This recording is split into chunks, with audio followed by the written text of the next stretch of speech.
Hey everyone, welcome back to Lay It On. Today's guest is coming all the way from beautiful Hawaii, one of my favorite people, and one of the first person actually I ever went spearfishing with. She's a wonderful chef, a professional spear diver, water lady extraordinaire. Let's give a round of applause for Kimi Werner.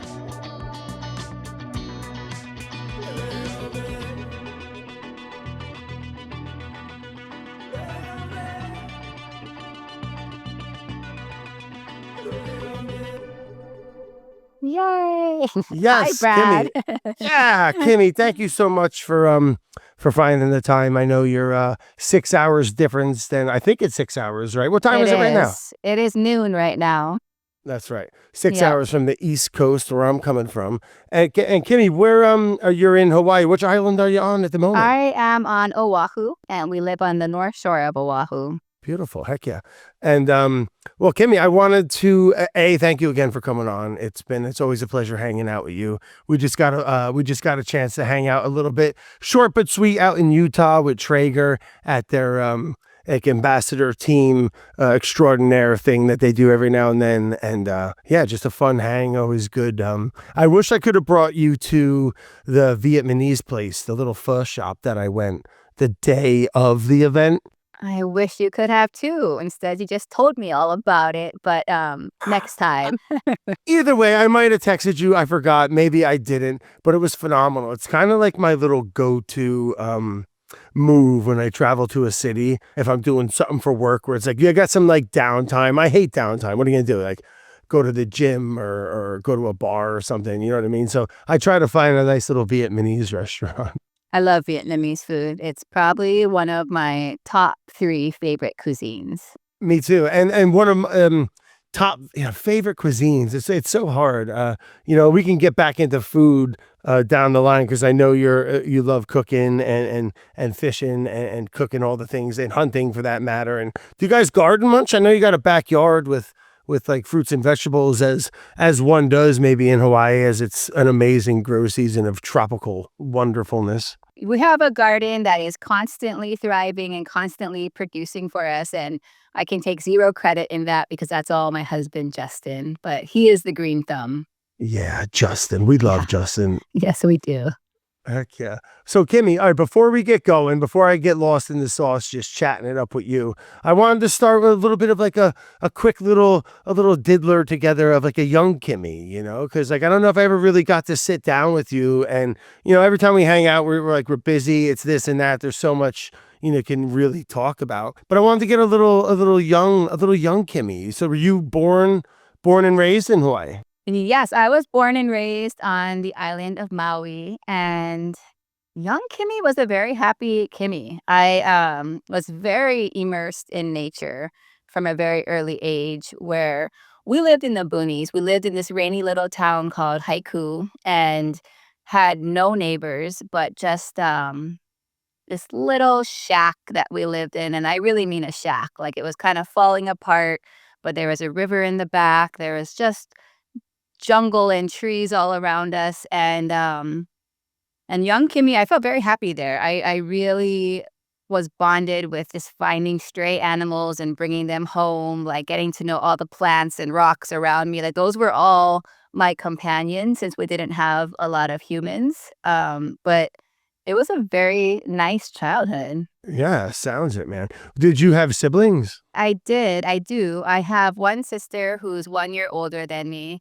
And I have older brothers, but they're much older, so they're already out of the house by then. And my sister, since we were so far in the boonies, my sister opted to go to preschool. My parents gave us the permission. They let us choose if we wanted to go to preschool or not. And so my sister Christy chose to go to preschool, but she had to go live with my grandparents in order to do that. So there was just this year, because I chose to stay home. I was like, no, I don't need to go to preschool.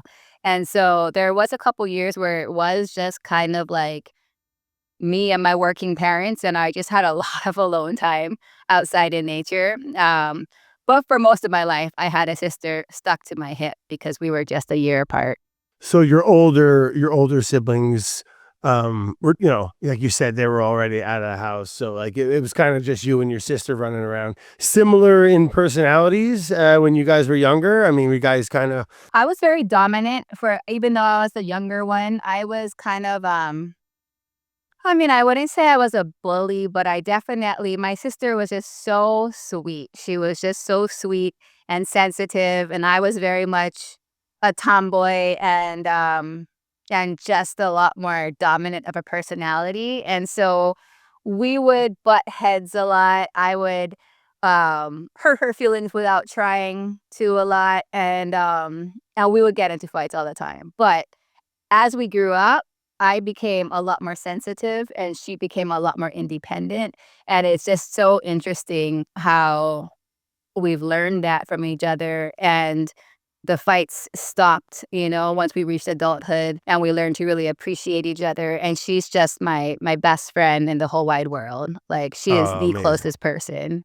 that's the best. Does she live in Hawaii as well still? She does. She lives on this island, on the west side of the island, but we make a point to talk to each other and see each other all the time. She's like by far my rock.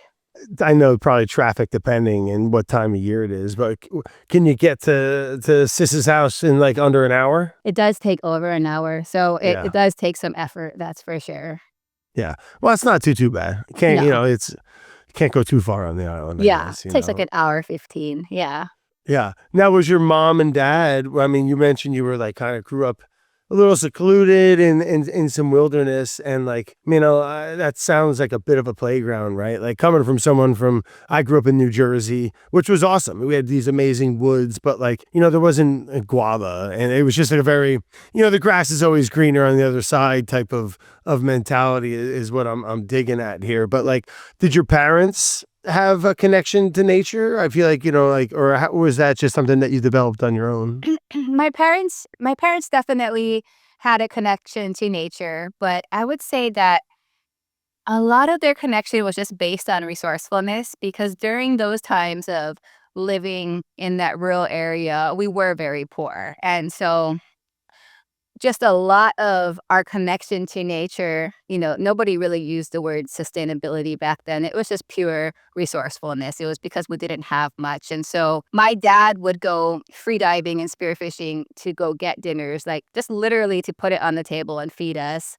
And my mom really was the one that just taught us like to never waste anything around us. Like she would have us pick all the guavas and the lilikoi, the passion fruit around us, and would go sell it to like the local juice companies for literal change, like quarters and stuff. And then we would take the quarters and we'd go to like this bakery that was like a thrift shop bakery. I think it was things that were taken off just the shelves in supermarkets and sold very discounted. And we would use the juice money to buy bread and whatnot. Like we really didn't have much, and nature took care of us. And so they had an absolute connection to nature, but it was directly in line to necessity. Once they did start making money, we moved from that rural area and we moved into a subdivision, and they both ended up getting really good jobs. My mom became a nurse in the emergency room. She went to college. She went to college for the first time when she was in her 40s.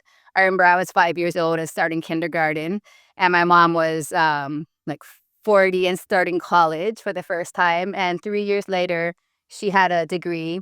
She got a job as a nurse. My dad got his business started, his construction business that he was trying so hard to get started. And once they started making money, we moved. We were still in a beautiful place in Hawaii, but it was like paved roads, subdivisions. We got our food from regular stores and regular restaurants. And I would say that I saw their connection to nature kind of fizzle a bit. Well, I guess as a parent and, as much as it's easy to romanticize about the hardships and foraging for your food, but and there is a beauty to it, right? No matter which way you do it, but like when you have to, it's I could see why, if you had to mow the lawn every day for 20 years and then all of a sudden you didn't have to anymore, I'm sure you might not want to. Maybe that's a weird comparison, but I don't know. You know what I'm trying to say? Like, coming off of that hardship and having kids and that uncertainty, I bet it was pretty refreshing to go to a supermarket, even though the produce probably isn't as good, Oh, yeah. I just remember them being so proud of themselves, and I think the thing about my parents is that when they were poor, they found the beauty in being in love and all the fun things we would do, the camping and the foraging and whatnot. But once they made money, they definitely saw the beauty in that too. And they were just like, all right, my dad would just be like, all right, Junie, let's party, go pick up a ribeye steak and go do this. And they just embraced wherever they were at in life. Like they really just embraced it. They're like the definition of till the wheels fall off, and they wrote it out and they were so happy with their progress, pleased with their progress, and they deserved it. They had worked so hard, struggled for so long, made the best of it, but they definitely deserved, easy street. And Yeah, the ribeye steak, man. And there's totally. some there's something to be said about that. It reminds me of like my parents too. They never really came across much money, but like, weren't exactly struggling, but like they came from even worse. You know what I mean? So like when you have that hardship up front and then you do get a taste of success or money or easy street or whatever you want to call it, easier street. Those people certainly tend to appreciate it a bit more. Like yeah, it's a beautiful thing when you see that happen. It is, yeah. It was always interesting to me because I felt my heart like literally break when we moved. I missed the old shack so badly. I saw how happy my parents were, but I missed it with all my heart. Sorry, I just missed. I see like little Kimmy with like flip flops on, running around. Doing. Now, am I far off, or how far away was the water? I mean, it sounds like a sanctuary for a young It really kid. was. I mean, the land that we lived on, it was never our land, but that we ran wild on. It just had trees we could climb. Remember, I would just climb them so high until I'd fall out of them and land on my back and understand what it feels like to just get the wind knocked out of you. I would just like find random cats and dogs and bring them home. And there was a little punawai, a little river in the backyard that we could catch crawdads and bring them home and eat them. To get to the ocean, we did have to drive about 10 minutes and hike down these pretty gnarly cliffs where my dad would put me on his back and we'd hike down and we'd jump in and just do these drift dives all the way to another beach where my mom would pick us up. And so it was always an adventure for sure. Whoa, drift dives with that. I want to Yeah. get into that a little bit. So I mentioned this a little bit when we were chatting. I'm sorry, when I introduced you in the episode, that you were the first person I ever went spearfishing with in Hawaii, when I came down years ago and did a video with you. But beyond my experience into spearfishing, how did it sound like your dad introduced you into it a bit? Absolutely, he did. He was the one that introduced me to this magical world, and again, it was at an age where I was so young that I didn't touch a spear or anything like that. I just got to tag along and really just watch him and just immerse myself in this world, but it was such a cool one. Like, I just loved watching him dive down, and I would try to hold my breath on the surface and see if I could hold it for as long as he was down, and he would come up with, like, my favorite dinners in hand, and I was just his cheerleader clapping for him. But it was magical, and it was intense. At the same time, I still kinda can't believe some of the situations he would put, like, a five-year-old in, you Well, know? that's what I'm thinking too. How, oh, 5-year-old, you said. Yeah, I have a five-year-old now, and, so it really is, like, yeah, quite amazing to see, how daring my dad was. So dad, pretty decent swimmer then. Very, very good swimmer, and I think just a go for it kinda guy, Like, his attitude was just, "Well, I'm not gonna hire a babysitter, and I gotta get dinner, so you're coming with me, and, we'll figure it out?" And I love the piggyback down the cliff and this whole drift dive approach where you go in at one location, and currents are pretty ripping in Hawaii then.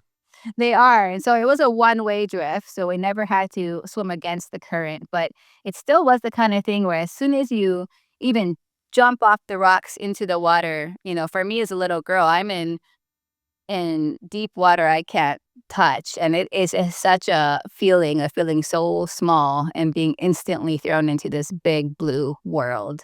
God, did he like tie a clothesline rope to you or In something? the Or very beginning, he would drag this line that he would put his fish on, and he tied a boogie board to it, and I'd be on the boogie board, but I'd always jump off and try to swim and see what he was doing, so he finally stopped bringing that, which is also good because the more I think about it now as a diver, if I just stayed on that boogie board, like, that's where all the dead fish are hanging out. I yeah. he's pretty much trolling with me, so, um but yeah, I'd always jump off the boogie board and just swim alongside him, so he stopped bringing it, but his only rule was just keep up, I'm hunting, so keep up, and it was my job to follow him. It wasn't his job to wait for me, and there were definitely times where I would get distracted. I would look down, I'd see a turtle.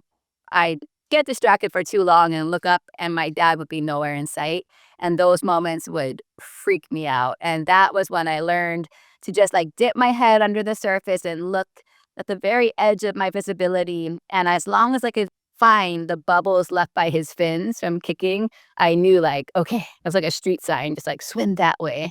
God, as a parent, this is giving me, and I'm not like a helicopter parent, but this is giving me a little anxiety. No, You're like totally. literally, you were like thrown in the deep end of this experience. Like, Yeah.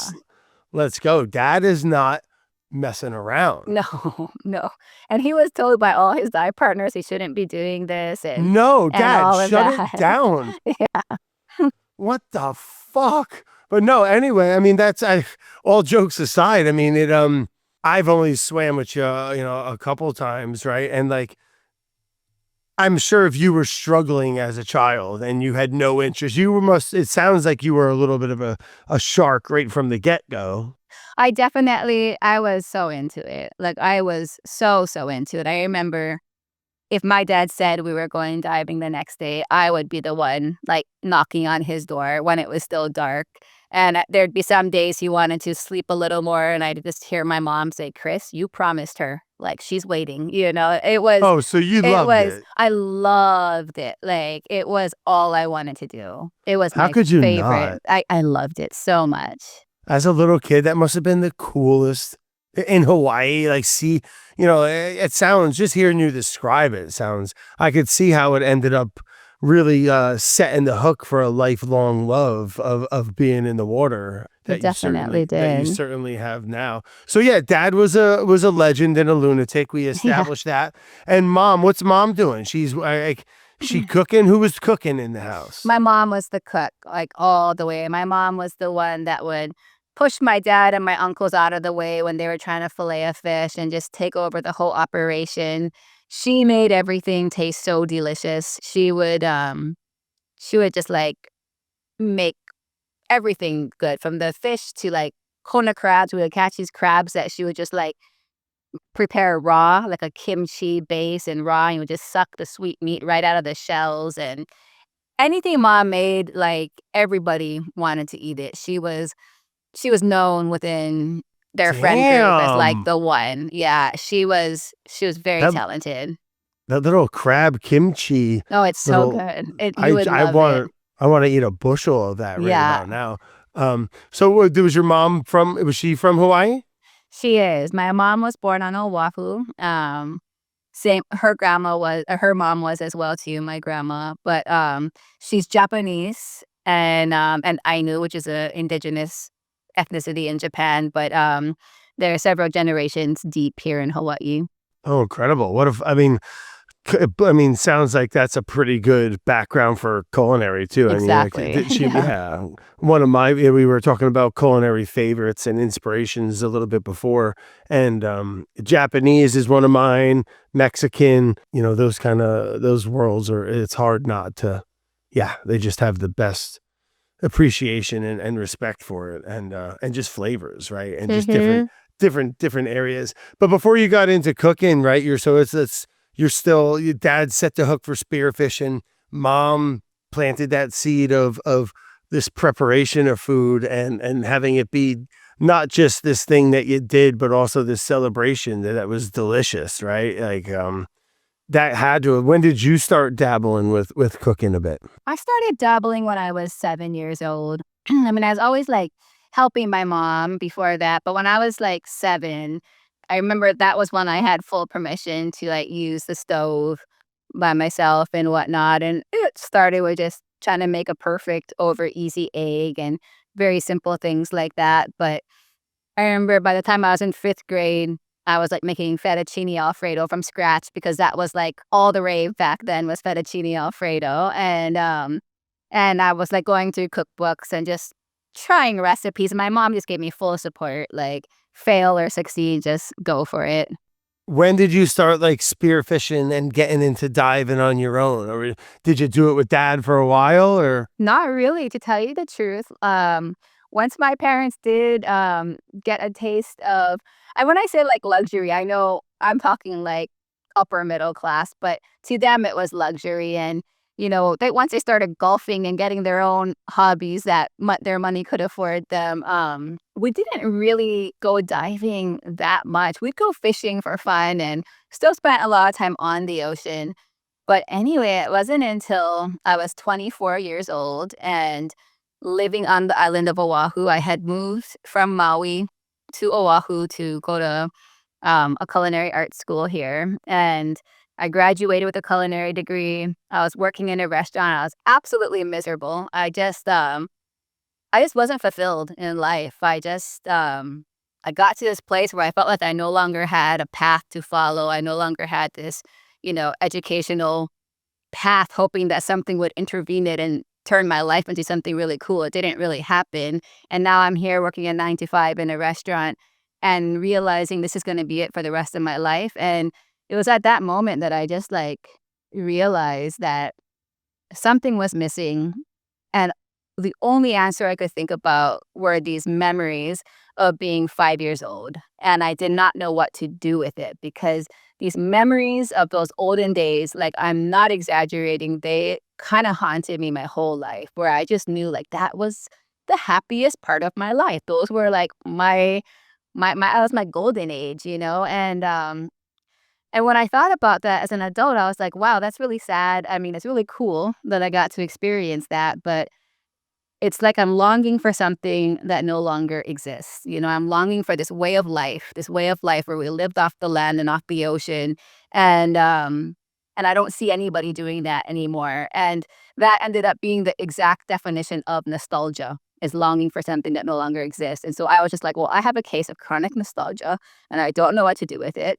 And then finally I just like remember going to this barbecue because I was a canoe paddler at a canoe paddling race at a regatta. I went to this barbecue and these guys brought some fish and put it on the grill. And when I saw the fish, I recognized them and I realized that's not what I'm cooking in the restaurants. That's not what you see in grocery stores. Those are the fish that my dad and I would bring home. And so when I asked them, like, hey, how'd you get these? They're like, oh, we went diving for them. We went spearfishing. And that was when the light bulb went off where I'm like, oh my gosh, like I can try this again and I need to try this again. And I begged them to take me diving. And nobody ever called me, but I just knew it was possible from then on. And I just tried so hard to find partners. And when I couldn't, I finally just went out. I got a 3-prong spear, a very simple spear, and I decided I was just going to go for a swim by myself. And that ended up being terrifying. I'm sure it is. The ocean is, especially by yourself. Yeah, It's very creepy feeling to dive it by was. yourself. So for folks that don't know, what is a 3-prong? What do you mean? What's a 3-prong spear? A 3-prong spear is just it's like a simple spear, can be made out of aluminum or graphite. It has 3 rusty prongs on one end and a rubber band sling on the other end. So there's no trigger mechanism. It's all human operated. You just stretch that rubber band, hold it, and when you let go, it'll fly a few feet. So it doesn't go very far. It's very simple. But I got myself one of those and I just had like, little boogie boarding fins and a mask. And I just decided I'm going to try this. And I remember driving out to this beach on the North Shore. I didn't even really understand how to check the weather. And I was so naive to it all. Sure. It was not a good day to go out. It was windy. When it's windy, the ocean moves, gets choppy, stirs up the sediment below, makes it murky. So I got there. I felt so embarrassed as soon as I got there and had to walk across a beach of crowded people. And just knew like, oh my gosh, I have no idea what I'm doing. This is so embarrassing, you know? And I just wanted to get in the water so I could hide from everybody. And as soon as I got in the water, I felt even worse because I really had no idea what I was doing. And I started swimming. I started getting so paranoid of sharks. It just was creepy. And and I was freaking myself out. I had no idea where I was going, what I was doing. I kept looking behind me. And just finally got to the point where I had convinced myself that this was a dumb idea and I've taken it too far and it was time to turn around. And I remember once I was going to turn around, this one little wind swell, this one little chop broke somewhat in front of me. And when it broke, it made bubbles. And when I saw the bubbles, my whole body just relaxed. And it just triggered that same feeling that seeing my dad's bubbles from his fins when I was lost, how that would just relax me. And it was crazy because as soon I knew it wasn't my dad's fins, I knew it was a wave. But as soon as I saw the bubbles, I went from high anxiety to comfort, safety, and go that way. And and I just used it and I just said, okay, go that way. And I'm a 24-year-old adult, but I just started following bubbles and even like imagining, like I squint my eyes and I'd imagine what my dad's silhouette would look like off in the distance. And I would play these tricks on my mind just to trigger a sense of relaxation and keep swimming. And I did that until I actually did come across cleaner water, a little reef below, and I saw the same fish that my dad would get. And I spent the next 2 hours just going up and down, trial and error, a lot of fails, a lot of missing, but just like going for these little fish. And by the end of the day, I had gotten 5 little fish. And that Yeah. was the day that changed my life. Like the woman that came out of the water was a totally different woman that came in the water. I wasn't embarrassed anymore.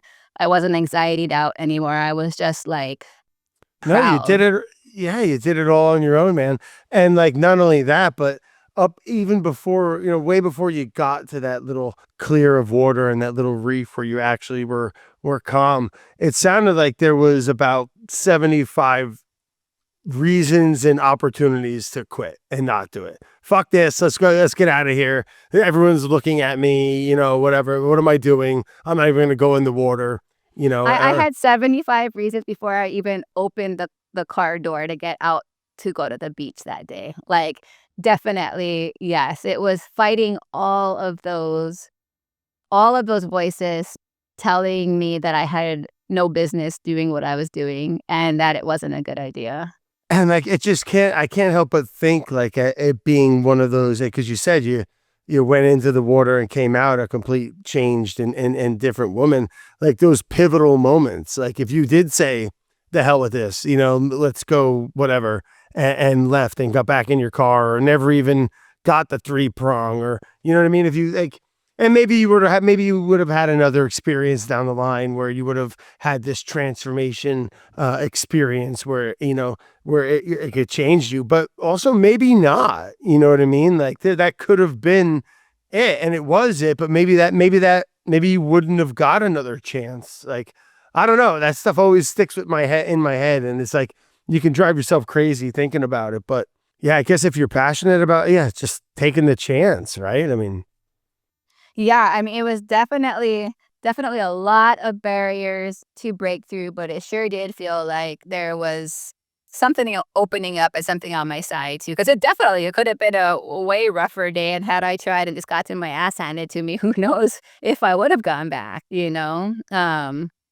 But that day was it felt like that was the day that I fell in love, that that was a day that from that day on, and I really mean this, like the quality of my life just became that much richer. And it was also so confirming because it was like I had felt this void for so long that I kind of was wondering what my problem was. Like, do I just suffer from chronic dissatisfaction, and then to actually be like, no, like, in fact, I should have done this a long time ago. Like, I almost was like, irritated at myself for not trying sooner. Once I realized this is exactly what you knew you wanted your whole life, you finally just went for it, and then it was all about making up for lost time, because I was like, I am never letting go of this again. And I just became obsessed. Like, Yeah. Well, it sounded like it really filled a few voids, right? Like this sense of purpose and fulfillment of doing something, but also scratching that major itch that you had for that nostalgia of that experience with your dad when you were younger. And you must have had the freaking goosebumps. You must have oh, been all completely. fired up. I just like lived in my head. Like, I felt, I mean, it just was like walking on clouds when I was on land, because all I was really thinking about was my time underwater. And it was just like falling in love. It was like when you really, when that first new love hits you, and it doesn't even matter what you're doing or how shitty your day is. Like, you're just smiling, Yeah. and you're just Daydreaming reminiscing, about it. daydreaming about it. Like, that's what that day did to me. It's so funny you mentioned that because, like, now as I dabble a little bit with spearfishing up by me, and I've talked to you about it a little bit, but like a good day on the water, like later that night, or like if you're laying in bed or just like doing something, like you kind of just like you're like bring yourself right back to it, and you jump right back in. You find yourself like just daydreaming about it, and Yeah, but it is like subconscious, because you can like take yourself into daydreaming. But I think what you're trying to say, that's what I experienced with diving, is I wouldn't even try to think about it. I'd be like taking a shower, and as soon as I'd go to shampoo my hair and my eyes would close, all the fish would be right there behind my eyelids. Like, the vision of peeking into these dark little caves and seeing those fish, I wouldn't even be, like, necessarily thinking about it. But the minute I would just, like, close my eyes so that, the shower water wouldn't get in there, they'd be there waiting for me behind my eyelids. And,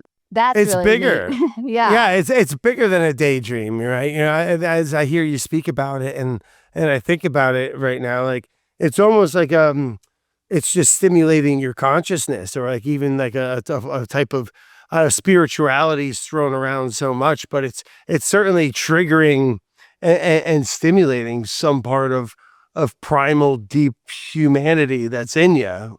That's what I'm getting from that. Yeah, totally. And it was the most, like, primal, like, sense of just satisfaction and, I don't know, self-worth that I had felt, just to be able to feed myself. So you get out of the water that day. You're off. It's the seeds have been planted now. You fell back in love and reminded of your ability and what you can do in the water and what you want to do with it. You got these fish that you shot. Like how does that? What's the next steps? Did you get inspired to like want to? Because you were working in restaurants and looking for something to make you a little to make you happier. How did Uh-huh. this experience kind of stimulate or inspire you to kind of turn it into what you've built and become now, which is I know a lot has happened since that day of the 5 fish in the water, but like how'd you what were your thoughts, like how can I cook these, like everyone's eating salmon or tilapia or something that isn't even from here. How do I like cook natively? Or I mean, I think first and foremost, like, just getting out of the water, feeling that feeling, holding my little fish, and these fish are not any bigger than a shaka. Like, they're small little fish. And but feeling like I was holding gold was such a great thing. And then just going home, I lived with a bunch of girls. I had roommates, and I just remembered how my mom would scale these fish, would pull out the gills and guts, would never filleted them. We always just scored them, seasoned them, and cooked them whole. And I just did a quick, like, salt and pepper pan fry with some lemon on the side. And it just tasted so good. It tasted so much better than anything I had made in that restaurant I was working in.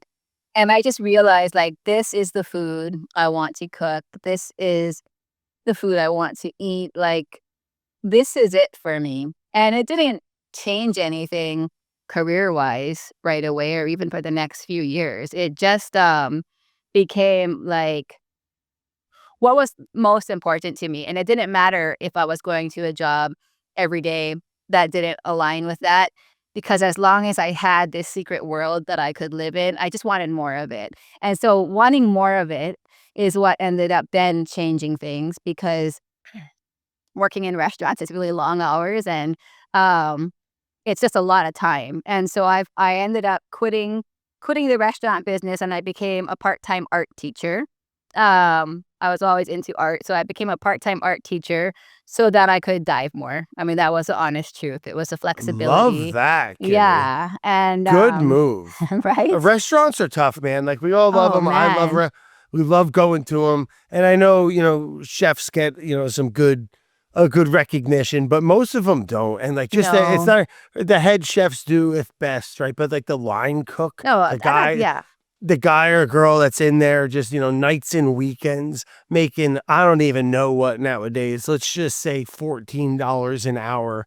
And it's not roofing a house, but it might as well be. It's every day that I ever cooked on a line, like it's hard work, It's man. such Like hard it's, work. It's such when you introduced me, you called me a chef, and it really flatters me and tickles me hearing, you say that, and it's a huge compliment. But I'm a line cook, and that's what I was. And that's exactly like I'd be the first one there opening the restaurant, working on this line, just like hot, long hours, watching the beautiful waitress, so clean and crisp, not an ounce of sweat on her, a flower in her ear, just take my food. No, she's making way more in tips than I'm way making, more. in my wages. And I'm not getting any interaction with customers. I'm not getting any satisfaction of people liking my food. I'm not getting any creativity. I'm making the same thing over and over again. I'm the last one to leave. And then the pace of it all is so intense that, you can't just turn off at night after that. It's like the only way I knew how to bring myself down was like going out and drinking and all these things. And it just wasn't a lifestyle that was going to help me get more of what I wanted when it came to diving. And so I was willing to just totally switch it up and experiment. And when I landed this job of teaching art to kids part-time, that was like just enough to pay the bills. I did that. And then after like 4 years of that, I realized that I wanted even more diving. And even though it was part-time, there were still days I had to go to work when the ocean was crazy beautiful. And so I finally just told myself I want absolute freedom to dive. And so I'm gonna quit this job of teaching art, and I'm gonna just do art. I'm gonna be an artist. I'm gonna paint paintings. I'm gonna sell paintings. And then I'm gonna dive whenever I want to. And so that was my master plan. You can only imagine how disappointed my parents are in me.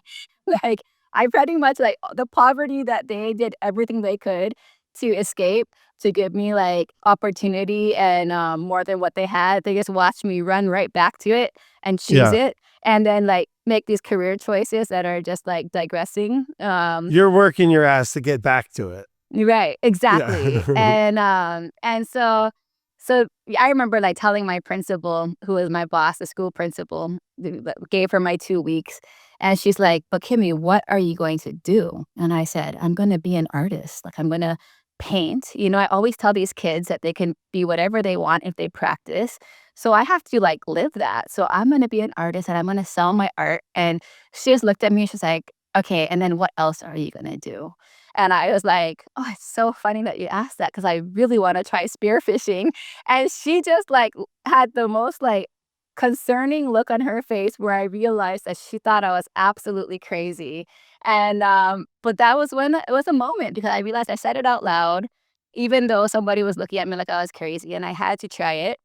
And everybody else was right. Like, being an artist is really hard. Yeah, but And how many success stories, if you were to ask that, I bet you damn near all of them. If you were to say, hey, Mick Jagger was gonna go, and maybe this doesn't check out, but like, let's just go with it. He was gonna go become, some rock. I want to be a rock and roll star, man. And like everyone must have been like, you're out of your mind. Like the chances, and but taking that chance, I mean, it's not going to fall in your lap, right? I mean, I think Exactly. hearing you say that is so, it's so inspiring and so admirable, Kimmy, because, you know, like, you can always go back. I always tell this to people. I'm like, Yes. Yeah. you can always go back to that shitty job that you Yep. didn't want. And I say shitty, like maybe that's not the right word, but like, because I, you know, is one thing my dad taught me is like to never be above something. You know what I mean? And that's Right. not what Oh, that's not what totally. I'm getting at. But like, you can always go back to that job that you were unhappy with, is what I should say. Totally. Totally. And I think that's exactly it. I think like when I was in college pursuing my culinary degree, I think I knew I just wanted something to fall on my lap and change my course because I kind of knew that wasn't really going to be it for me. And like I said, when I graduated and nothing had fallen on my lap, like, and that was going to be it for the rest of my life, I think that's when it finally clicked that it's only going to happen if I actually try for it. And so I tried for it. And so I started being a starving artist and painting paintings. And Wait, hold on. How old are we right now? so I am, gosh, okay. So I am 26. 28, Okay. 20, 27, 27, 26, 27, 26, 27. I think Okay, 27 so when old enough yeah. to be like, I could say old enough to where people are like, Kimmy, what the fuck are you doing? Oh, yeah, old enough to where, like, when I was in culinary school, I was living with an architect student and a law student, and all my friends Right, are right. just progressing, and they just saw me going the other way, you know? And, people were concerned. Um, but but the paintings, yeah, didn't quite bring in enough money, but I love that being desperate, or not desperate, but, like, being like, struggling is what makes you get creative, and so finally one day, instead of painting paintings on a canvas and trying to sell them for hundreds of dollars, I just started painting fish on trucker hats, and, it was, like, right when trucker hats were coming back into style, and selling them on Facebook for 20 to 25 bucks, and those things started selling, and so as long as I could paint enough trucker hats every month to make rent, I actually would survive on my art. And You know what? so Long live the artists, man. yeah. That can, you might not, you know, get the big house or maybe you will. You know, that's the thing about it. Like, you could do something that you create that you could sell, especially now with the internet, right? Where you could get by. But when those people do end up, you know, gas gets thrown onto it, everyone's like, oh, you're the luckiest person in the world, you have Right. the best job in the world. You're like, motherfucker, I was, you know, I was painting hats, you Oh know, my and gosh. selling, you know. I was literally a one-woman sweatshop. Like, I would stay up all night and Love paint that. Low hats. overhead. And but, and it was just neat, though, because in so many ways, it gave me back that childhood. I was living in a rented shack. I had a Rottweiler that was, like, my only responsibility to take care of. Um, I grew a garden to help subsidize, and I went diving, and that helped feed me, and I painted these hats to make my rent every month, and, but the beautiful thing was that, man, when it was time to dive, nobody could say no. Like, even if I had to stay up all night painting hats for it and I'd be really tired in the morning, I could go diving. And eventually all of my diving just started getting noticed, and I started just getting offers like very slowly, but to take TV hosts diving on a TV show or to get filmed diving for some, scientific thing or whatever it was. Like, people started like hiring me to dive, and that, like, when I would get those gigs, it would like take care of rent, and eventually those gigs started coming in at a pace where I didn't have to paint the hats anymore. And I didn't know if that was gonna be a lasting thing or whatnot. I just knew the more time I get underwater, I'll take it. And if I can get paid for doing this, great. And then eventually it started coming with travel assignments. And then eventually it started coming with brands wanting me to use their stuff when I traveled or when I went diving.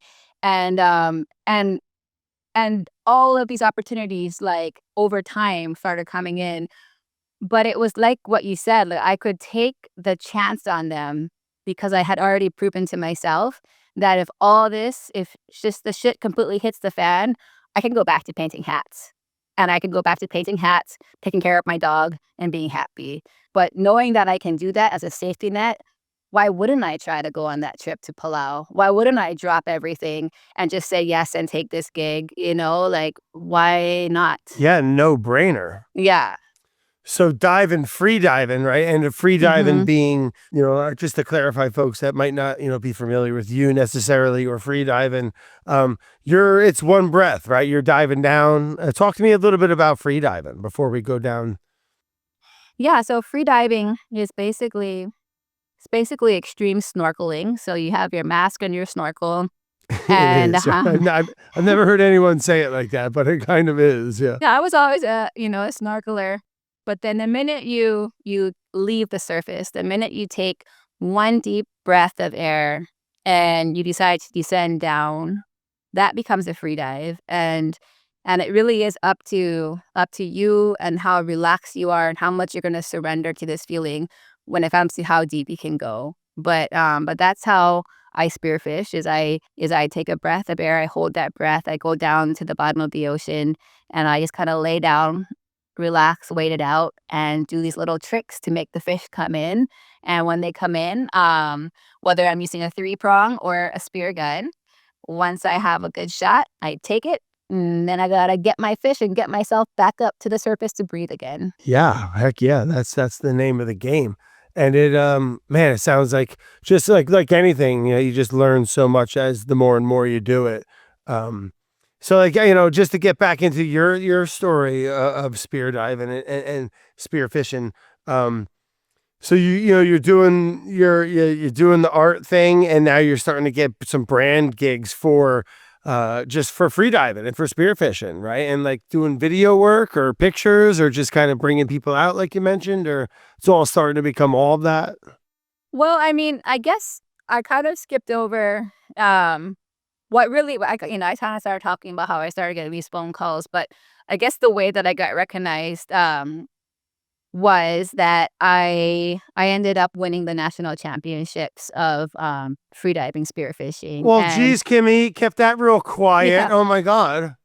I and Yeah, that I just won the Super Bowl of spearfishing. Just all of a sudden. So, like, just was it your first go at competing, or were you starting to compete a bit? oh, And it was my first time ever diving outside of Hawaii, period.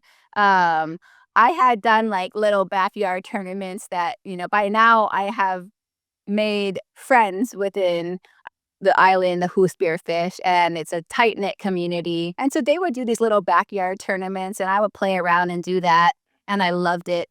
I got picked up by these really great mentors here on the islands who were just like the best of the best, and they took me under their wing and they just trained me. They're the ones that taught me to dive deep and get better fish.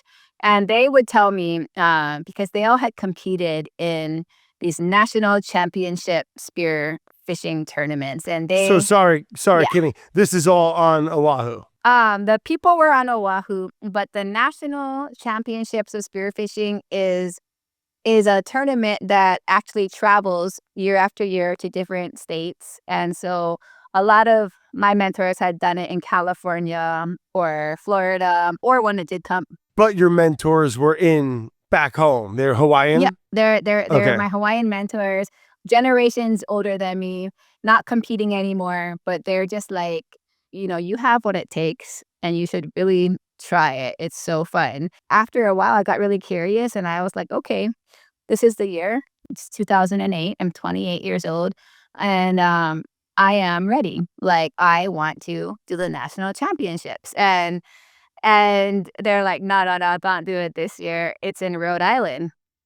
And I was like, "What's the problem?" And they're like, "Well, first of all, you don't have money, and it's really expensive to get there. It's a far flight. It's not like going to California or waiting for it to come to Hawaii. Second of all, it's totally different ecosystem than diving in Hawaii." But I just felt ready, and so I finally convinced one of my mentors, Andy, through talking to his wife and making her convince him to be my partner. And we went to Rhode Island. And yeah, when I first got in the water there, I was so freaked out. It ended up being like a stormy day at King's Beach, and it was dirty water. I could not even see my fins. I was wearing a 5 mil wetsuit, which for me felt like wearing the biggest fat suit that I couldn't even move in. There was You're just talking so my language. oh Yeah, this is like what I dive in. yeah, I had never experienced it before. And I would dive down and I would see this like layer of brown below me. I'd say, okay, there's the bottom. You can do it. And then I'd go right through that. And then there'd be like a layer of dark green. I'd be, oh, there it is. And I'd go right through that. And I would freak out, kick my way back up to the surface. Like I got convinced by day one that I wasn't even gonna get to the bottom. But finally, one of my last drops of the day, one of my last dives, I just relaxed and I just told myself, stop setting all these expectations of where the bottom is and just trust it's gonna come. And I dove down to about 60 feet, got to the bottom, opened my eyes, and there's all these mussels on the bottom there that filter the water. And then I could see on the bottom. And I also learned to listen because the tautags that are up in your area, they eat all those mussels. And so I could hear them and find them from hearing them. And I scouted for the next couple of days. We only had 4 days because I didn't have enough money to stay any longer. Most people get there weeks in advance. But 4 days later, luck was on my side. I shot a 33-pound striped bass, 8 pound tautog, just like wonderful fish, bunch of nice scups, and I ended up becoming the national champion. And Yeah, it was Kimmy. Cool. amazing. And so when I came home, I was on the news and I like got all this recognition. And so and that I think is how people started knowing about me. And that is how I started getting hired for diving gigs. Very cool. 8-pound tog. That's a hog of a fish, man. I was There's so proud. I was gonna ask, was that's so was it kind of an open species type of It was a really cool scavenger hunt. Like they you could shoot I think like two striped bass, two blackfish. Like they had like all these like bag limits and species slot limits, and you just had to go get all the different species in order to do well. And you basically it was a kayak meet, and you have 6 hours from when they blow the horn to leave and come back. And it just felt like the stars had aligned. I did say that I was a competitive canoe paddler before I found diving. That came in really handy for a kayak meet and a national championships. It was really fun to just start paddling past these big, strong men and just knowing how to, use the kayak. oh, so it's mixed sex. You all go at once. I Okay. still won in the women's division, so I was Gotcha. first place woman national champion. But I also that striped bass I shot was like still the second biggest fish of the whole tournament. So it was fun because you're with everyone at the same time. Yeah. Yeah, What time of year was it in it up in was Rhode Island? summertime. It was August. Okay. Yeah.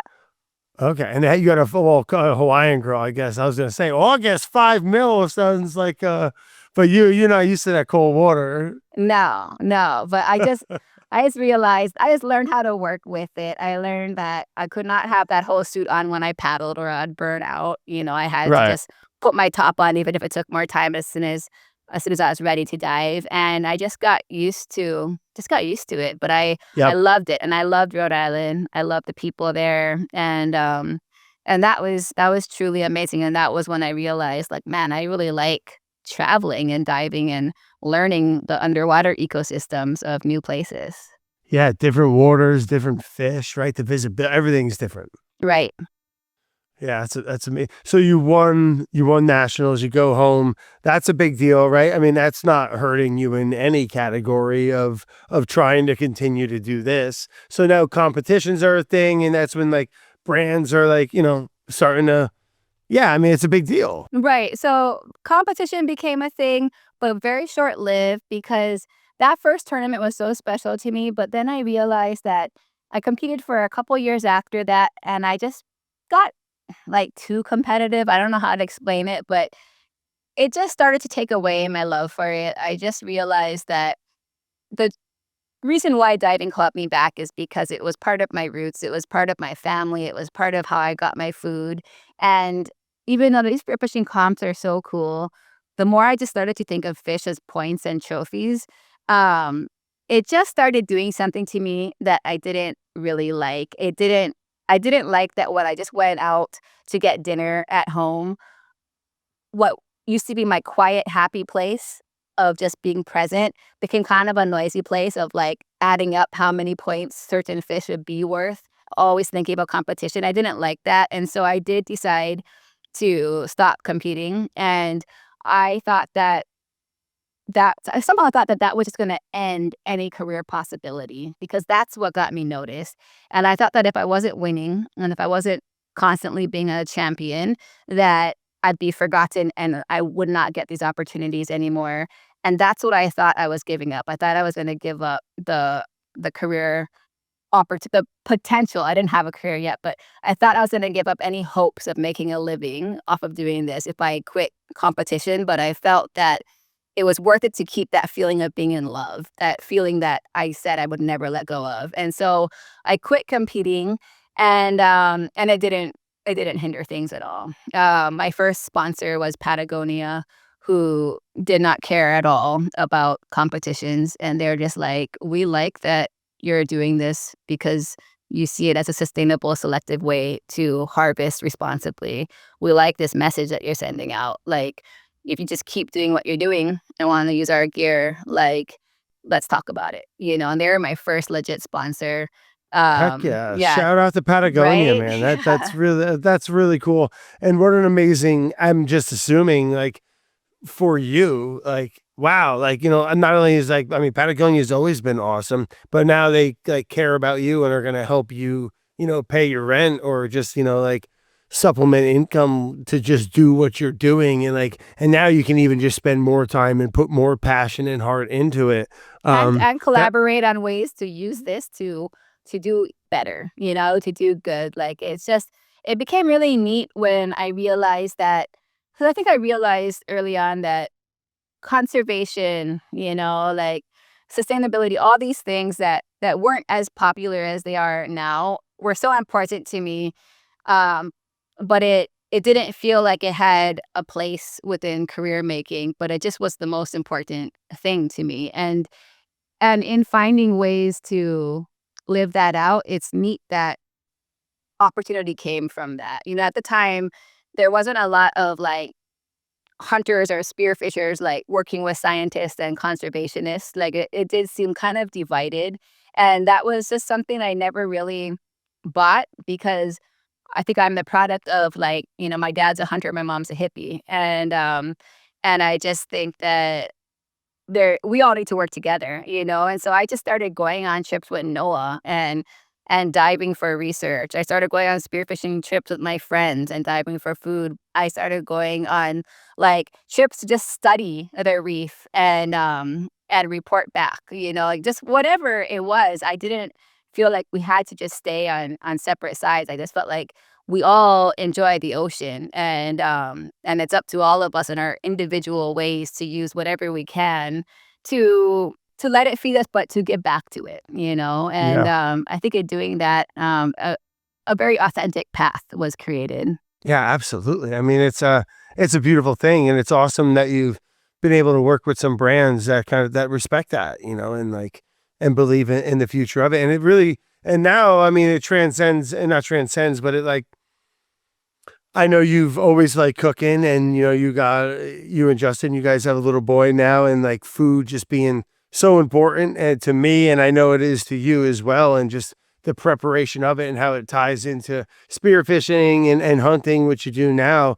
Like how much of the cooking aspect of it is, I mean, it's a huge part of your life now, right? It's so neat how it has come full circle, and how kind of when I thought I was like walking out on that restaurant job to pursue, diving, which ended up becoming a career, cooking has never left me. Like, cooking has always been, like, one of my very greatest passions, and cooking and spearfishing, it's like they complete each other. Like, without cooking, the none of it would make sense to me, and it's really neat that since becoming a mom especially, I feel like, I have leaned even more into showing the cooking side of me, because before that it was just a lot of like adventure and swimming with narwhals and orcas and shooting big fish and all these things and sustainable adventures or whatever. But cooking is where the home is. Cooking is where the heart is. Like, food is how I give people love. Like, it's my absolute love language. And so, I mean, now today, yes, like, I feel like cooking is something I share equally, because I also think it's the key for all of these things. It's the key to living more thoughtfully and more responsibly, is how we use food, how we source food, how we cook food, and how we share food. Yeah, you couldn't have said it better. And like one of my favorite things nowadays of like, and it's tog season just wrapped up, that blackfish to tog that you mentioned, or just any fish that I go out for, spearfishing or regular fishing, coming home and like the kids being like, Dad, did you get anything? And like showing them the fish. And then also, later on cooking it for them and having them just loving it and being this like core memory. And like I'm getting ahead of the card here, but like that core memory of their life, it's not nothing, it happens to be everything. And being able to go out and get your own food. I know you've gotten into hunting in the past few years, and in the past decade or so I've really gotten back into it as well. And again, that's like kind of why I love spearfishing so much too. It's you're not really fishing anymore, you're hunting. I don't need you to bite anything, where I'm going down. I'm no longer the apex in a weird way. You kind of are, but like you're bad at swimming comparatively. You can't Right. breathe. Yeah. You know what I mean? Like you look like a hurt seal for the most Totally. part. And but we're smart and we're adaptable. And some people seem to have in their, whether it's planted in their early childhood, from, nostalgia of and those experiences that you had with your dad. But I think it's something more than that. I think there's certain people, if not all people, where we are. Why does everyone want to live by the ocean? It's not just because it's pretty to look at. I think it's a part of humanity. I couldn't live. I love the mountains, but I couldn't live somewhere where I had to take an airplane to see the ocean whenever I Hmm. wanted to. Maybe Yeah. that's just me. Yeah, I mean, but I definitely, and I think it can be different for everyone, whether it's mountains or ocean. But I Right. mean, just we're all still animals, no matter what. Like, human beings are just another species of animals, and I just think that any animal you know, in the wild, it's like the first thing they learn is how to get their basic needs, how to get their necessities covered, how to get food.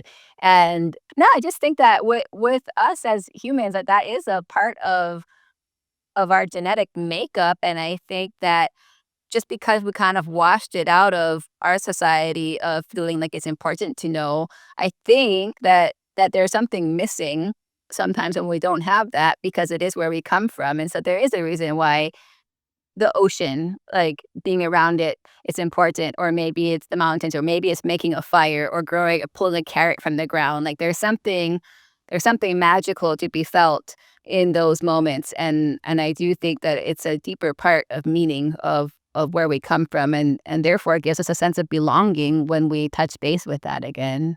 Yeah. Well, agree. And I believe in generational knowledge in a sense. And, let's not forget when you mentioned like we were animals and, I don't mean that in a bad way, but it wasn't that long ago that if you wanted to cook something or start, you know what I mean? Like life was very different Mhm. 2, 300, 400, 5, whatever, 100 years ago. Yeah. Let's just say 1,000. You know what I mean? That wasn't that many grandpas ago. You know what I mean? No. Like to where life was very different, and it was like that for way longer than has not been. Right? Like if you looked at it as like a line graph or something, things were like this for a very long time, and then just boom, this huge introduction of technology and information. And I Right. can't say information enough, like this bombardment of information in the internet. And it's a beautiful, wonderful, I think it's the best time to be alive. We have so much access to so many things, but it comes at a price too if Mhm. it's not used responsibly. Oh, Um, totally. I don't know. I think there's just something, and I guess that's why I'm also so drawn back to, and we get that like deep satisfaction of like, or again, maybe it's not everybody, but from growing food or going to a beach or cooking a meal for someone, Right. because it's so much of what people are. Totally. Yeah, and I think even when you talk about like this influx of information, it's so interesting how we gain so much information, but it's almost like we also lose so much information in the process of that. Because I mean, I think even just like as recent as 100 years ago, anytime anybody sat down to eat a plate of food, I think 100 years ago, you would sit down with that information, with the absolute understanding of where that food came from, of how that food was harvested. Like, even if you aren't the one that did it yourself, you still had an understanding 100 years ago of how that food got to your plate, whose hands touched it, how it was harvested, that kind of stuff. And, That's a great point. That's a you great know, point, Kimmy. like, Pre-refrigeration and ordering something online or pasteurization or all this technology. If you had something, whether it was a carrot or a fish or a piece of absolutely. beef, someone in your family Yeah, or circle right. knew where that there was accountability. Totally. Someone in your little town, you understood. You could connect those dots easily. And I just think it's very interesting that now we do have so much information, but there's also so much information almost like censored from us, because I do think, that when it comes to really big industries or just commercialization profits, like, you know, mono crops, like monopolies, anything like that, like there's just the less we know, the better for profits. And so I do think there's a reason why a lot of times, you know, convenience. We're given convenience, but we're paying the price of sacrificing the actual understanding of connecting the dots and just accepting it with convenience. And the thing about convenience is we choose it because it's easier and it's faster, and we get to turn our brains off because it's easier and faster. But I also Right. think that turning our But brains off isn't always the best thing. and it's short-term satisfaction, It is. right? It totally is. There's no sense of community or substance to the especially when you apply it to food or anything for that matter, entertainment or information. You know what I mean? It's not the same as sitting down with an old timer or whatever, and then teaching you or telling you things. Yeah, and I think that's why you see it in the past, in modern times now, where everyone's kind of yearning or desire to go back to your Kimi in Maui in a shack, right? Or go someone, everyone wants to get the farm or move out to the country after working in the city for a while, or and because there is that substance to that, right? That Hmm. is scratched out of modern convenient society. And again, not to be all doomy, but like, and I think there is great, you could live in the city and get all of that, but like, you can't deny that a lot of people still have that. That's why there's this thing called cabin porn and TV shows about people living out in the woods, Right. because it scratches that. That's why people give a shit about you, doing what you do, or me cooking like a lunatic on YouTube, or going fishing or hunting. You know what I mean? Like, because we're doing things that everybody kind of needs and Right. wants. Yeah, and I do think it can all just be accessible, in this modern world. And yeah, because I'm not trying to go on a complete vent. Like, I think it's beautiful to know that we can bring back this knowledge, like, in a wonderful modern world. Like, and I love these movements that are happening. I love that people really are into hearing the stories of food and whatnot. But I just do think we still have a long way to go. Like, when people say, okay, well, I don't spearfish, so how do I go get a fish that I know was caught, this way? It's like, I don't have the answers to all of that. And actually trying to find the answers as a consumer can be really daunting. Well, that's the beauty too. I mean, we mentioned this technology being this double-edged sword. You can also order incredibly handled and sustainably resourced meat and fish and produce online now. Like, and they'll ship it right to your house. And I know there's footprints that out, whatever, everything's got a little bit of blood on it, and that's just the way it is. Absolutely. But like, I think the future is having those principles, those foundations that are a requirement for a balanced earth, but also using technologies to help that. You know what I mean? Totally. Like, I feel like we have the capabilities to make this place an absolute utopia, even more than it already is. We're just kind of fucking it up and being stupid. Yeah, I totally agree. And like you said, there's gonna be footprints on everything. And that's, I think, the first thing that we need to accept is that we as humans leave footprints, like we as humans, like to think that we can do something perfectly and Yeah. tread so lightly that we don't leave a footprint, you're just sorry. Sure. Maybe you and I can, Kimmy, and our friend Sammy, There's no way. There's no way. but I not can't. but No. but Like 9 billion growing, or none 8 of us. billion We all cause people. harm. We That's all cause harm. And it's just something that is, I'm not trying to sound negative and doomsday, but if we just all were to examine our everyday choices a little more and say, how can I cause like less unnecessary harm? I do believe that would be a big enough change to turn things around and regenerate things in a way that would work. And the way that I do it won't look the same as the next person next to me. And right. and that's the beauty of it all, is that one thing we know about nature is that nature thrives in diversity. Every ecosystem does, whether it's on land or in the ocean. Nature loves biodiversity. And the thing about us humans is that we are created so diversely. And so I just think that if we all just kind of just examine our choices and make choices consciously, just turn your brains on and we just try to do what feels most right to us. I feel like if everyone just did that in their own different, beautiful, diverse ways, we would rise as a whole. Shop locally when you can, Hmm. grow a garden when you can. And I know this is a very complicated, Absolutely. situation and topic. You know what I mean? Like, and a lot of people don't have the access to this. And then again, that's just going to open up the topic to. Let's just hope that we can really get to a spot with our governments and corporations that are really kind of going to be the driving factor behind these changes, right? To give a shit, and not just about the quick profit for them, but about the big, because it seems so fucking obvious, right? To like just, oh, really? We shouldn't be trolling with like mega factory shipping vessels in these protected areas, or apply that to any part of the of human agriculture or practices or industry.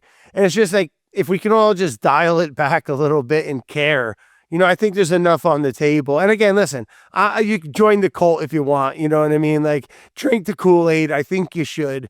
But like, yeah, it seems like there is, I'm an optimist is what I am I'm too. beating at here. Yeah. And I do believe in people. We just gotta, as a whole. And I think what it really comes down to, again, is our governments and our corporations to kind of really pick up the torch. We just need some people. Sure, the consumer needs to care, and they have a big responsibility with it too.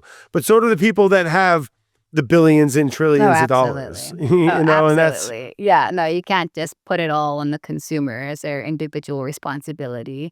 But I do just think that setting that intention as individuals is what makes movements that wakes up the higher yeah, ups. heck yeah. Yeah. Kimmy, I know you got a book that you're working on. We were chatting just a few days ago about it and the hardships of it and stuff. Do you have a title for it? Talk to me a little bit about a Mm, cookbook experience. Right now, yeah, the working title is Kimmy's Kitchen: An Ocean Woman's Guide to Wild Home Cooking, which is a Love it. mouthful. So, but thank you. I'm glad that you do. And I'm so proud of this book so far. It has been way more work than I ever anticipated writing a cookbook would be. But it will come out in March of 2026, and I'm just really stoked on where it's at right now. I feel like my little team and we've just been doing it the hard way for sure, and just kind of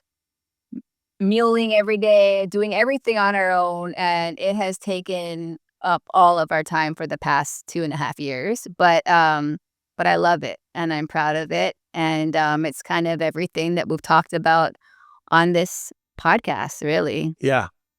Absolutely. And it's in such a digital world, I'm excited for you to have something that's going to be a printed physical little time capsule, it's I made one book myself, and that's kind of why I did it, right? To like, it was so hard, and like everything about it seemed like a bad idea in a way, but I still had like, man, you kind of gotta, someone cares to like take an investment in like letting you make a book, and like you kind of have to. And I think your book's going to be freaking awesome, Kimmy. I know you're a phenomenal cook. I know you're one of the best spear fishing, free diving people I know, and just overall amazing human. So I'm excited to read that book and cook from it. Yeah, that's gonna be awesome, and it's gonna crush. Yay, I'm so excited. I'm sure I'll have the biggest work hangover of my life once it's out and I don't have all of this to do. But like you said, just to have something tangible, something that I can actually like hold and feel. Justin and I, we make a lot of videos and I'm so glad that we do. But I don't know. I guess I just probably do have some sort of old soul because there's something about me that always wants to go back to the old school ways of doing things. And so I know my life would not feel complete without making an actual tangible book. Yeah, well, I'm with you, Kimmy. Heck yeah. And oh, before I forget, it's a little segment I do on the show. It's called Before I Forget, because there's always a couple questions that I want to ask you, or whoever I'm chatting with, before I lose you for the night here. And a couple of them that I just kind of was thinking of as we were chatting. Well, one thing was, which we didn't talk about, and I know you're the queen of keeping just amazingly epic things really quiet and super humble and beautiful in that aspect. But there is this picture that was pretty famous and lurking around on the internets of you. I believe it was in Hawaii for Nat Geo, but grabbing on the dorsal fin of like look like a massive mama great white tax man. Can you just talk to me about that for a minute? Am I dreaming that? No, that is a real life experience that I had of this amazing interaction with a big old great white shark. And it was actually in Mexico, and yeah, it was a crazy experience. It was on a shark diving boat. I actually got scuba certified for this, and the whole plan was to be in this cage on scuba and observe great whites, because they are known to come around this area. But on this particular day, the day was almost done and nobody had seen a single great white. It was just like quiet. Nothing was happening. And so finally, I just asked the captain, is it okay if I just free dive since there's no sharks around and I really miss free diving? I'm not really a scuba diver. And he Kimmy. and he said, sure. And so I jumped in. There were people in the shark cage on scuba, but they weren't seeing anything. I jumped in, and then my other friend who free dives jumped in with his camera. He's like, I want to film you free diving. As soon as I jumped in, my mask started leaking. And so I put my head out of the water and I was jumping the water out. And as soon as I was, my friend with the camera just grabbed my arm and was shaking it and screaming through his snorkel. And so I knew immediately what I was going to see. I put my mask back on, face in the water. As soon as I did, there was like the head of a great white shark Nope. beelining right at me. And Nope. Nope. I would have just had a heart attack and died. yeah. And I felt like I was going to do that, but instead I heard myself scream, and the scream wasn't a scream of terror. It was like a scream of let's go. And I just went, you, and I just swam right at the shark, which I realize now all my time spearfishing it taught me this. It taught me that, if a big predator fish like a shark is coming at you, you can't back away from it. You can't turn around. You can't do what you see on movies of splashing and yelling shark. That's not going to help you. You have to show dominance. You have to show that you're a predator too. And the only way to show that is to match their energy and swim at them. I learned this from hunting because if I want a fish, I always do these tricks to make my prey come in towards me. And what I do is I hide. I pretend to be scared. I turn away. And that's what makes my prey come in.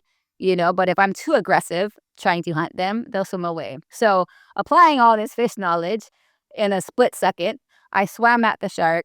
As soon as I did, she just kind of turned and just very like casually had her fins out like airplane wings and just gracefully glided away. And then she kind of went down and she circled everybody in the shark cage. All those people on scuba like woke up. They were practically, sleeping all day before that. And they woke up and then she started, and I'm on the surface. And then she kind of went vertical and would come up at me on the surface. I have nowhere to go.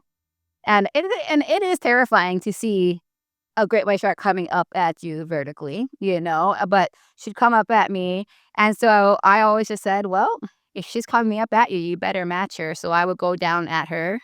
And whenever I would, she would then kind of veer off. And it was like this dance that we did over and over again until one time she was coming up. I was going down.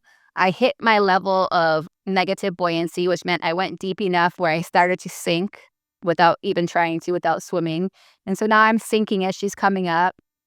As she is kind of like leveled out. And I just had two choices. And I remember us realizing I'm either going to land on this shark or I can turn around and kick up to the surface, which doesn't sound like a good idea. And I remember as I thought about those two choices, the answer that came to me just said, make it smooth. so I just reached out and I touched her. And it was just so amazing. Like just to feel the energy, not to sound like a total hippie, but like literally to feel the energy of this huge 17-foot great white shark. The minute I put my hand on her, it was just like this calm, almost like awkward, like moment. And then we just swam together and we just had this interaction happening on repeat for so long. And that is the picture that you saw. Yeah. Kimmy, It was that is crazy. one of the most badass, ballsiest fucking things I have ever heard in my life. I don't know shit about shit, but I feel like what you did might have like saved your life. Oh, Like yeah. acting like, because what, they're kind of both acting like a predator, not a prey. And then when she was coming up at you, because great whites, to my understanding, they usually hit from below. Yeah. So you Ambushes, yeah. diving at her, Right. she must have. All right, well, yeah, you were just not giving off big prey energy. Right. Exactly. We can be two predators rubbing elbows together, but I'm not prey today. Exactly it. Wow, and the pictures. I mean, we'll have It to was pull them so up for the cool. video. One of the coolest things I've ever seen in my life, and I got goosebumps just listening to you. What a stud, Kimmy! You are such a stud. Oh my God. Next question for you. Deepest dive. My deepest dive, just kicking my own self down to the bottom and swimming all the way back up unassisted, was 159 feet. And the reason why I have to like put it in that reference is because I have actually gone to 180 feet, but that was one time when my friend was dropping their anchor and I held onto the anchor and I rode it down. And it dropped at 180 something feet, but I consider that one cheating.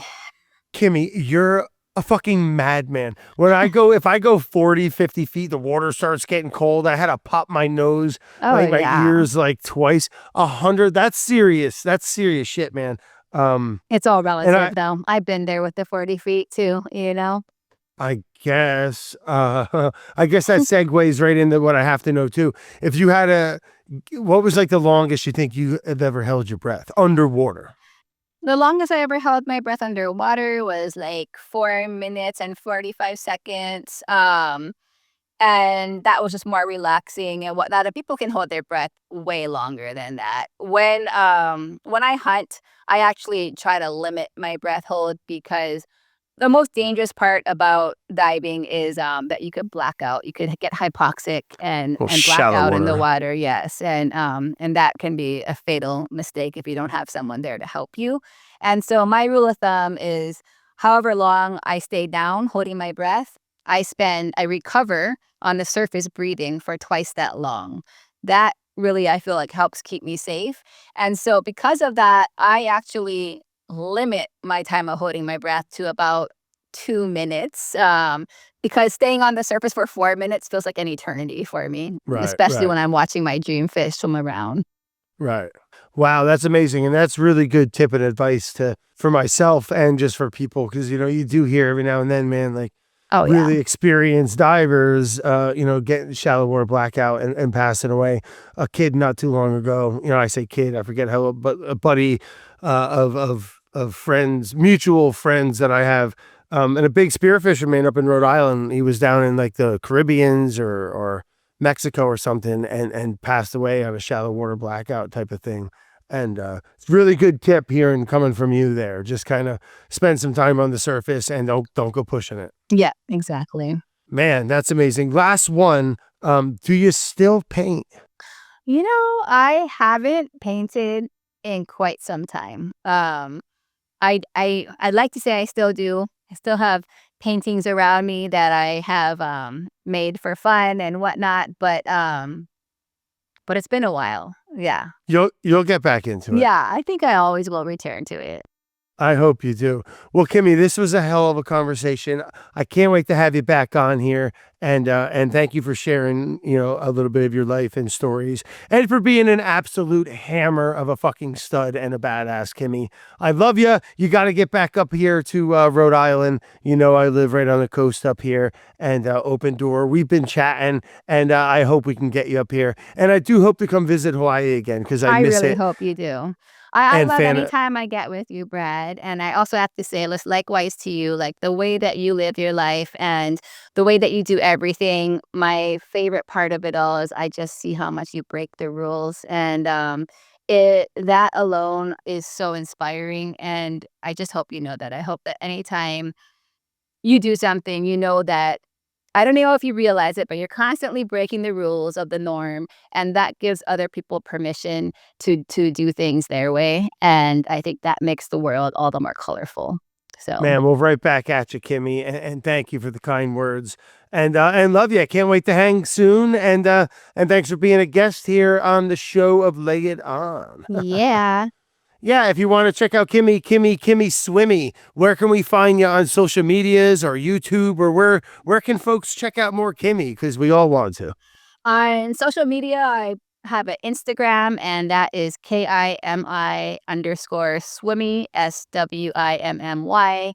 On YouTube, I just search Kimi Werner. I think my channel is just called Kimi Werner. And that's about it for me. Yeah, and new releases of very limited release of hand paint fish hats on trucker hats coming 2028. They're going to be expensive. I'm going to be your manager on them, Kimmy. But thank you, man. This was a blast. And check her out. We love you. And get her book when it comes out 2020. What was it again? 2026 of spring. Beautiful. This episode was produced by Brad Leone and Carolyn Gagnon in partnership with Studio 71. It was edited by Kate Brunotts with music by Harrison Menzel.